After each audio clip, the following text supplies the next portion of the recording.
इतिहास के वो अनमोल लम्हे याद दिलाएंगे हमें खोई सौगात। जैसे कि हम सब लोग आज याद कर रहे हैं, तो हमें इन अनमोल लम्हों को, ऐतिहासिक क्षणों को हमेशा अपने जीवन में उतारना चाहिए। देश में जातिगत जनगणना की घोषणा भारत सरकार ने करी है और भारतीय बंजारों की विडंबना एक अवसर के रूप में मैं कहता हूं, आज एक नया अवसर है बंजारा समाज के लिए। आज मैं पूरे देश को मीडिया के माध्यम से लाइव टेलीकास्ट चल रहा है, तो जो लोग मेरे चैनल साथ अभी जुड़े नहीं है तुरंत जुड़ जाए, क्योंकि बहुत महत्वपूर्ण बातें मैं आपको बता रहा हूं। और मैं आपको बताना चाहता हूं, जाति जनगणना की घोषणा जो भारत सरकार ने की है, इसमें भारतीय बंजारों की क्या विडंबना है और क्या हमें इसमें अवसर मिलने वाले हैं।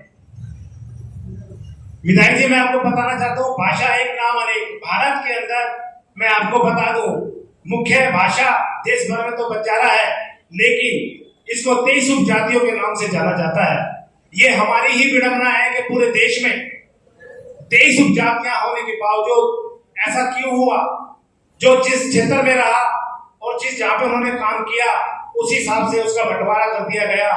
ये राजनीतिक षड्यंत्र था या बंजारा समाज की विडंबना, ये मैं आप पर छोड़ता हूं।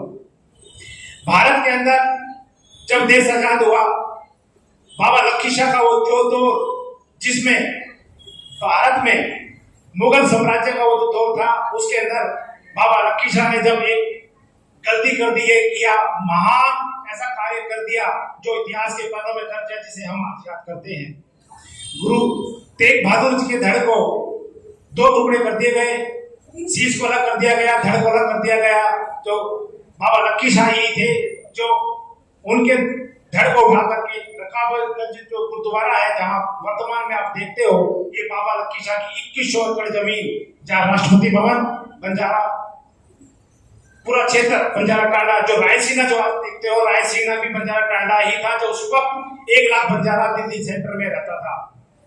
लेकिन मुगलों से पंगा लेने के बाद जब गुरु तेग बहादुर जी के अंतिम संस्कार किया, सम्मान किया, तो मुगल साम्राज्य बिदक गया और उन्होंने बाबा लखी शाह के साम्राज्य को ही खत्म कर डाला। उन्होंने बाबा लखी शाह के जितने भी सेंटर थे, जहां जहां बंजारा समाज इकट्ठा रहता था, वहां पर आक्रमण कर दिया और बंजारा समाज अपनी जान बचाने के लिए भारत के हर कोने में जाके बस गया। और ऐसा होने के बाद जो बंजारा उस जमाने के टाटा बिरला हुआ करते थे, अटूट संपत्ति के मालिक थे, एशिया के सबसे बड़े व्यापारी और सबसे मजबूत बंदे हुआ करते थे, आज वो अर्श से फर्श पर आ चुके थे वो। और लेकिन गुरु के प्रति समर्पण ने उन्होंने परवाही नहीं की कि मेरा क्या खो गया और मैंने क्या पा लिया। लेकिन उनको इतना पता था, मैंने जो गुरु के लिए किया है मेरी सबसे बड़ी जीत यही है। और उन्होंने अपने बच्चों की सहायता दे दी। उनके 8 बच्चे थे, सारे के सारे मारे गए। उनका जो कारवा था, उनका जो बेला था, उनका जो एक साम्राज्य था लगभग 2 लाख बंजारों का, वो सारा का सारा तितर बितर हो गया, सब बर्बाद हो गया।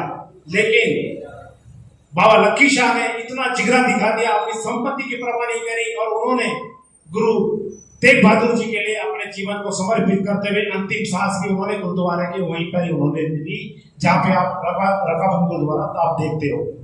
तो इतनी बड़ी हस्तियत बंजारा समाज की रही। मैं मानता हूं कि अगर ऐसा कुछ उस कार्यकाल में ना होता तो बंजारा भारत की सबसे बड़ी क्षेत्रीय समाज की सबसे बड़ी मजबूत कौम होती, और राजनीति में सबसे ज्यादा रसूल वाला व्यक्ति अगर कोई होता तो आज वर्तमान में बंजारा समाज होता। लेकिन ये हमारी विडंबना ही है कि जब हम लोग अपनी राह को नई तरीके से जीने लगे और खंड खंड होकर के हम होने लगे, इसका लाभ आजादी के बाद भी, ये कारोबार रुका नहीं, लेकिन आजादी के बाद भी राजनीतिक चाल ऐसी चली कि बंजारा समाज तितर बितर होने लगा और अपनी जान बचाने के लिए अपने नाम को ही चेंज कर लिया। किसी ने सिर कीमत कहना शुरू कर दिया, किसी ने बाजीगर कहना शुरू कर दिया, किसी ने लवानी कहना शुरू कर दिया, किसी ने लंबानी कहना शुरू कर दिया, कोई नायक कहने लगा, कोई मथुरा बंजारा कहने लगा, कोई बावड़िया बंजारा कहने लगा, कोई वादी कहने लगा, कोई नट बंजारा कहने लगा, कोई सुकाली बंजारा कहने लगा, कोई जोगी बंजारा कहने लगा, कोई सुनार बंजारा कहने लगा, कोई लवाना बंजारा कहने लगा, कोई ग्वार बंजारा कहने लगा, कोई ग्वारिया बंजारा कहने लगा, कोई रदरिया बंजारा कहने लगा, कोई सिख बंजारा कहने लगा, कोई गारो बंजारा कहने लगा। नागालैंड में गारो बोला जाता है और नायकंडा ये झारखंड में बोला जाता है। ब्रजवासी भी बोला जाता है। अब आप इससे अनुमान लगा सकते हो कि हम अपनी जान बचाने के लिए नए नए हथकंडे अपनाने पड़ गए, क्योंकि मुगल साम्राज्य से पंगा लेना उस दौर के अंदर बहुत ही खतरनाक था। वही एक दौर था जब लोग हिंदू से मुसलमान भी बने, और गुरु तेग बहादुर जी ने इसी अभियान को छेड़ा कि हम लोग हिंदू हैं, हम हिंदू ही रहेंगे, और सिख की स्थापना की।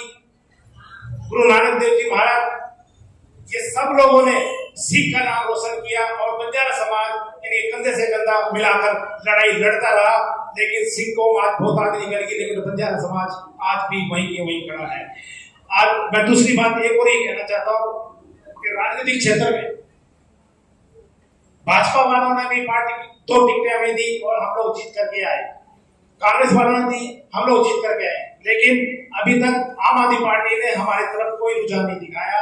किसी को भी ऐसा मौका नहीं मिला कि वो भी अपने आप को साबित कर सके कि बंजारा समाज क्या कर सकता है और आपकी झोली में क्या डाल सकता है। बंजारा समाज लगभग भारत के अंदर, दिल्ली के अंदर लगभग 5 लाख बंजारे रहते हैं, जिसमें कुछ डीएनटी समाज भी है, और ये पूरा समाज लगभग 30 स्टार्टों के अंदर स्थायी रूप से निवास करता है पिछले सैकड़ों सालों से दिल्ली के अंदर स्थायी निवास।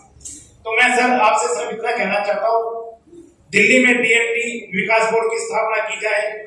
ये आप हमारा संदेश केजरीवाल तक आप पहुंचाएं, प्रदेश अध्यक्ष सौरभ भारद्वाज जी से के पास पहुंचाएं। पार्टी में दिल्ली प्रदेश बंजारा डीएनटी सेल बनाया जाए, ताकि हम लोग बंजारा समाज को एकत्रित करके और पार्टी के लिए काम कर सके। जो लोग अभी वर्तमान में हमारे कई गांवों में आम आदमी पार्टी में बहुत सारे कार्यकर्ता हैं जो लगातार काम कर रहे हैं। मेरा उन सब लोगों की तरफ से एक पैगाम है, पार्टी में सक्रिय और समाज सेवी बंजारा समुदाय के लोगों को निगम चुनाव में कम से कम 3 टिकट देकर प्रत्याशी बनाया जाए। ऐसी मैं इस मंच के माध्यम से अपने लोकप्रिय विधायक से मैं प्रार्थना करता हूं कि आप हमारी आवाज बने और आप दिल्ली प्रदेश तक, राष्ट्र लेवल तक हमारी बात बंजारा समाज की पहुंचाए। ये मेरा आपसे विशेष निवेदन है। बाकी कुछ नेताओं ने उनके बारे में लिखा है, मैं सिर्फ आपके विषय में मैंने बात बोल दी है। मैं आपको ये लेटर दे रहा हूं और इसमें मैंने श्रीमान मुकेश रावत जी के लिए भी संदेश लिखा है। मैं चाहता हूं कि आप ये संदेश उन तक जरूर पहुंचाएं और मेरे समाज के लिए भी आप थोड़ी रहमो करम करें। और मेरा समाज जिस प्रकार आज बढ़ चढ़ करके भाजपा में भी काम कर रहा है, कांग्रेस में भी काम कर रहा है, लेकिन हमें एक ऐसा मौका कभी मिला नहीं आम आदमी पार्टी में कि हम भी ये दिखा सकें कि ये पार्टी भी पूरी तरह से ये समाज पूरी तरह से इस पार्टी में शामिल है और हमेशा तन मन से काम करती है। हमने पहले भी विधानसभा में पार्टी को जिताने का काम किया है, आगे भी करना चाहते हैं। तो मेरा निवेदन है कि आप हमारी आवाज बने। इन्हीं कामनाओं के साथ आए हुए सभी लोगों का मैं दिल की गहराई से हार्दिक स्वागत, अभिनंदन करता हूँ, धन्यवाद करता हूँ।